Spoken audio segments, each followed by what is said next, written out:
La balsa plegable B se mencionó en el contexto de la balsa en la parte 1, ahí puse la hora para entender esta parte 2, vean ese video y luego mira este. Bueno, tras tanta inactividad regresamos a esta historia del Titanic la parte 1, descubrimos la historia de la balsa A, ahora veremos la balsa plegable B, así que Asahi Robina nos volverá a acompañar a esta historia del Titanic y gracias Asahi por regresar, así que empecemos ya de una vez, así que corran la intro chida.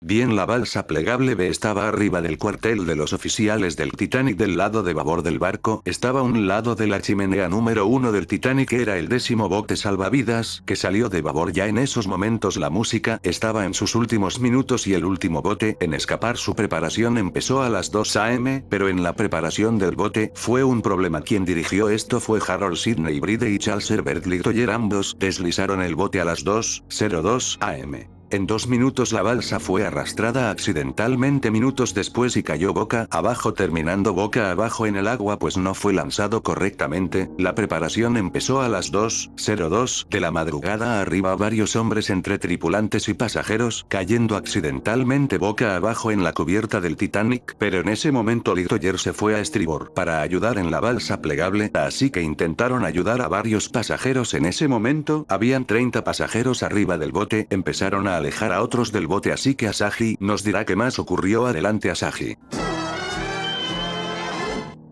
Gracias Yamato. Como se vio anteriormente, la balsa B tuvo demasiados problemas, tal vez la desesperación de salir vivos o pensaron que el Carpathia no llegaría, eso jamás lo sabremos, pero lo que queda claro fue la desesperación de huir lo más rápido. Un pasajero llamado John Collins relata lo siguiente en la balsa B, acá está su relato durante la investigación del Titanic.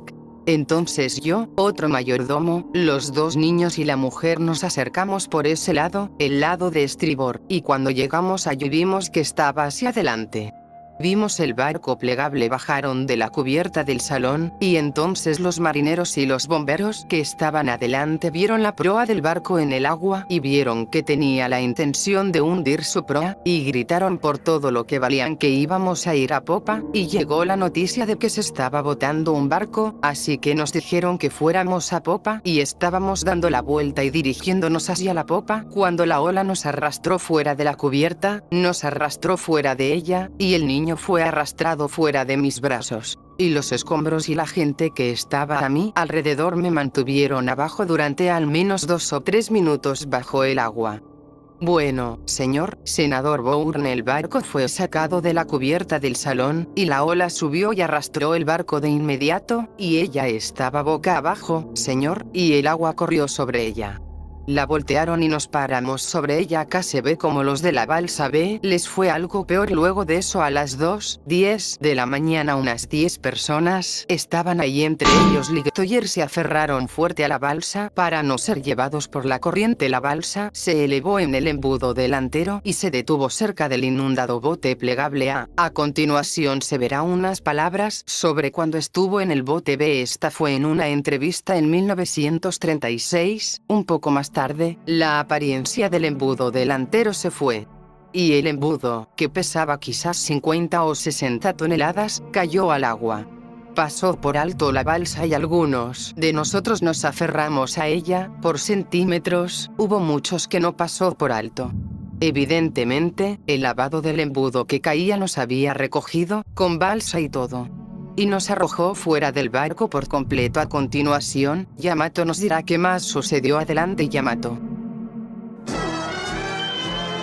Bien, con esta anécdota que Asahi nos mencionó, el barco estaba en sus momentos finales, pues la electricidad estaba difícil de controlar. Los de la sala de máquinas, en un desesperado intento que algún barco los viera, decidieron quedarse en el barco para mantener la electricidad y luces encendidas. Al perder la corriente eléctrica más de unos 5 minutos, la popa estaba elevada con todas las luces apagadas. El barco se parte en 2. La partición del barco sonó como una explosión de calderas. Algunos negaron que el barco se partió en 2, y cuando la popa desapareció, dijeron los pasajeros del bote B. Ahora bien, luego que el Titanic se hundiera surgieron problemas. Uno de ellos fue relatado por el pasajero Víctor Francis Sunderland. Relata que un pasajero preguntó quiénes eran católicos y luego dijo el Padre Nuestro. Eso es algo conflictivo entre Irlanda y Gran Bretaña, pues el rey Enrique, tras renunciar a la iglesia católica, creó la iglesia anglicana, pues tras eso Inglaterra creó una guerra religiosa contra los irlandeses. Ellos eran de fe católica. Como dato adicional, durante la construcción del Titanic hubo peleas religiosas por culpa de esa división de Gran Bretaña e Irlanda por los malos tratos de Inglaterra a los irlandeses, que eran maltratados en los astilleros y no tener autonomía propia. Continuando, 4 pasajeros del bote B habían muerto. Uno de ellos fue David Lifshitz, así que tras los 4 fallecidos, Litoyer tomó el control del bote, que tenía 30 hombres, y él decidió levantar la moral del bote B, así que él preguntó a Harold Sidney Bride cuánto tiempo tardaría el Carpathia en llegar, a lo cual su respuesta fue aproximadamente 1 hora. Señor, a continuación, Asahi nos dirá qué más pasó. Adelante, Asahi.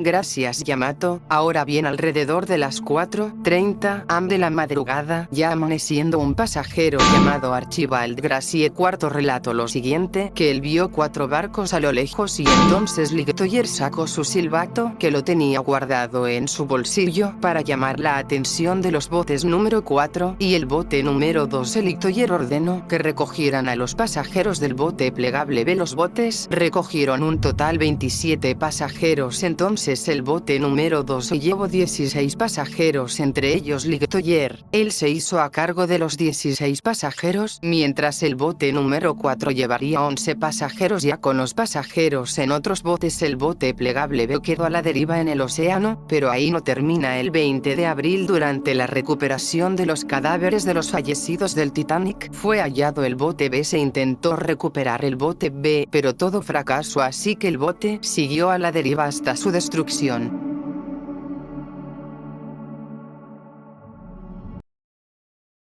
Muchas gracias por acompañarnos a esta historia del bote B del Titanic. Este accidente del Titanic fue un antes y después en las normas de seguridad que actualmente se usan para evitar otra tragedia similar. También le doy las gracias a Asahi Robina por estar en esta parte 2 y Asahi os dirá algo.